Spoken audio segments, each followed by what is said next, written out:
আসসালামু আলাইকুম। Welcome back to Sultana cooking. আশা করি ভালো আছেন। আমিও আলহামদুলিল্লাহ আপনাদের দুআয় আল্লাহর রহমতে ভালো আছি। আমি একটা নতুন রেসিপি নিয়ে আসলাম আজকে, যেটা কনইছফ।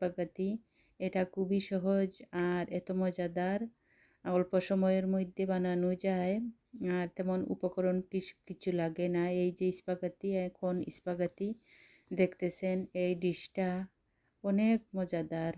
আজকে আমি আপনাদের সাথে শেয়ার করব।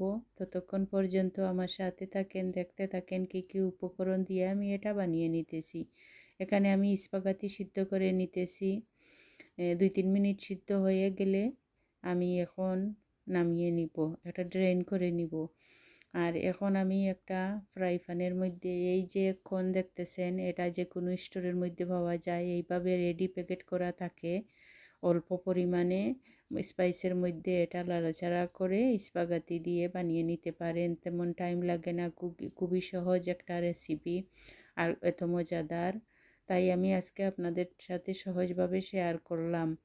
এখানে অল্প পরিমাণে আমি তেল নিয়েছি আর সাথে অল্প পেঁয়াজ কুচি আর স্প্রিং অনিয়ন যেটা, আর এই স্প্রিং অনিয়ন না দিলে আপনারা নাও দিতে পারেন, স্কিপও করতে পারেন। আমার যেহেতু গার্ডেনের মধ্যে ছিল তাই আমি দিয়েছি, দিলে স্বাদটা অনেক ভালো হয়।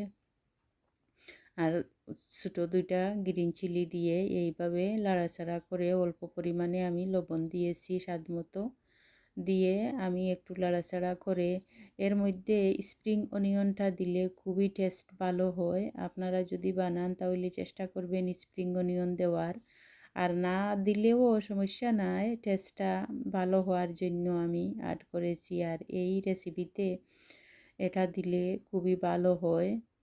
আর এখন অল্প পরিমাণে আমি মশলা দিতেছি, যেটা নর্মাল মিক্স, যেটা পাঁচফোড়ন, এই পাঁচফোড়ন মশলা আর অল্প পরিমাণে হলুদ গুঁড়ো, মরিচের গুঁড়ো, ধনিয়ার গুঁড়ো দিয়ে আমি এইভাবে একটু নাড়াচাড়া করে পেঁয়াজটাকে কিছু সিদ্ধ করে নিতেছি।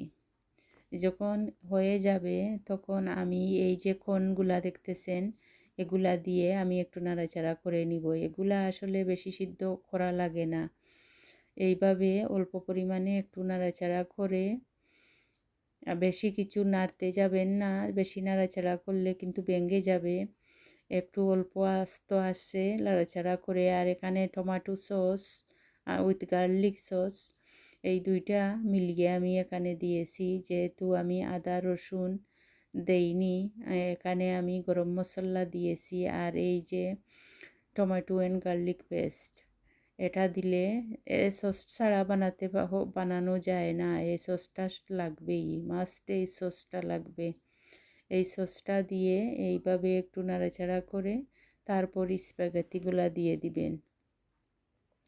একবার আপনারা বানিয়ে ট্রাই করে দেখবেন, খুবই মজাদার এই ডিশটা আর এত ভালো লাগে বাচ্চাদের, বাচ্চারা খুবই পছন্দ করে।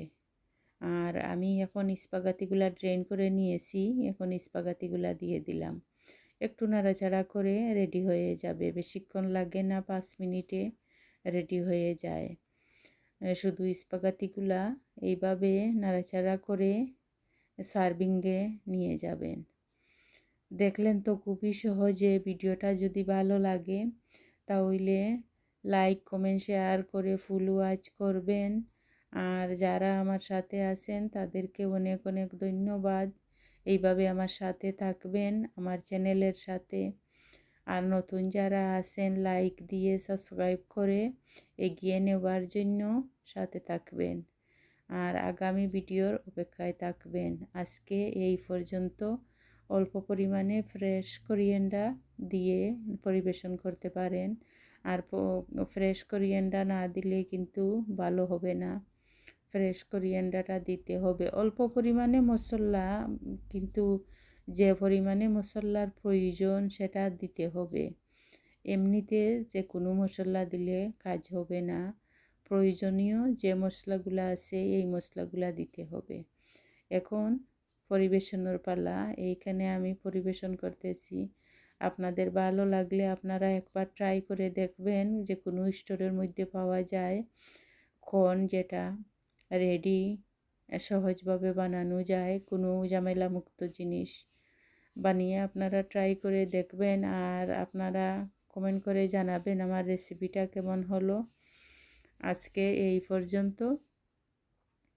ভালো থাকেন, সুস্থ থাকেন, আর নিরাপদে থাকবেন, আর ফুল ওয়াচ করবেন, এই আশা নিয়ে আজকে আপনাদের কাছ থেকে বিদায় নিলাম। আপনারা আমাকে যেভাবে সাপোর্ট করতেছেন এভাবে সাপোর্ট করে যাবেন। আপনাদের সাপোর্ট পেলে আমি আগামীতে আরও এগিয়ে যাব ইনশাল্লাহ।